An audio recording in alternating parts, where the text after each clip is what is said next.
Welcome to my channel. 1. Chamisa piles on pressure on Mnangagwa. MDC Alliance presidential candidate Nelson Chamisa yesterday warned President Emmerson Mnangagwa's government against manipulating the July 30th elections, saying his supporters will not accept any rigged poll. By Kenneth Nyangani. Chamisa told a bumper crowd at his 61st rally at Mutare's Sakubva stadium that the Zanu PF government was taking Zimbabweans for granted by allegedly trying to manipulate the electoral process in favor of the ruling party.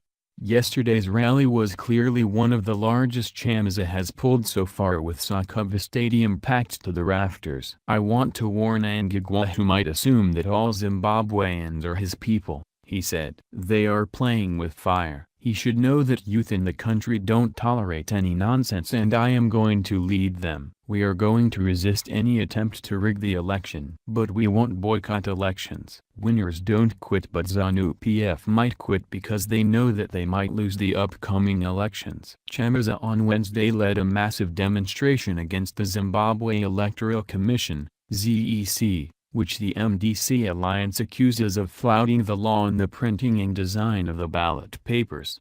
The coalition of opposition parties was particularly peeved by ZEC's alleged refusal to allow the MDC Alliance to inspect the printing of ballot papers. ZEC's decision to produce a two-column ballot paper for the presidential election has also been criticized by the MDC Alliance, which says it is meant to give Mnangagwa undue prominence.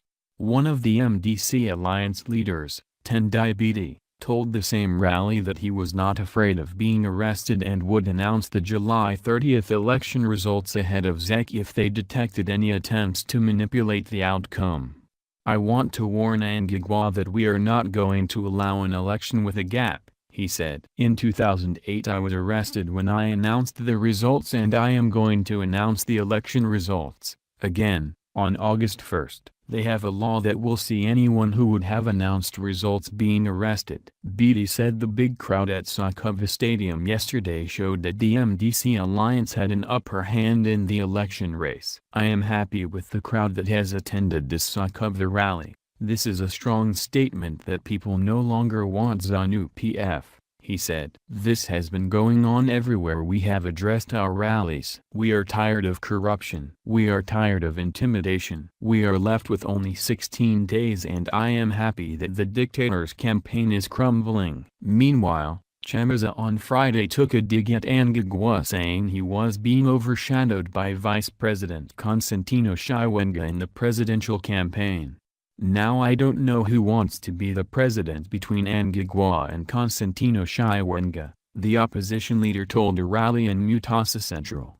"I don't know who I am competing with in this election. Now let me lead this country, as I have never killed anyone. I have never stolen anything from anyone." He ruled out a presidential runoff election, saying he was confident of beating Mnangagwa in the first round. "There is no runoff in the upcoming elections, but there is going to be a runover," Chamisa charged. "Mnangagwa is finished. He is not going to win the election. Mnangagwa is on his way out, and someone young is going to rule this country." Chamisa said the opposition had lost confidence in ZEC and they wanted bodies such as the African Union and SADC to intervene. "When I return to Harare, I want to make sure that ZEC is stopped from supervising the elections. We need a proper referee since we have failed to agree with ZEC," he said. "We demonstrated in Harare over the electoral reforms, and the demonstration was well attended." Thank for watching. Please subscribe and share. See you again.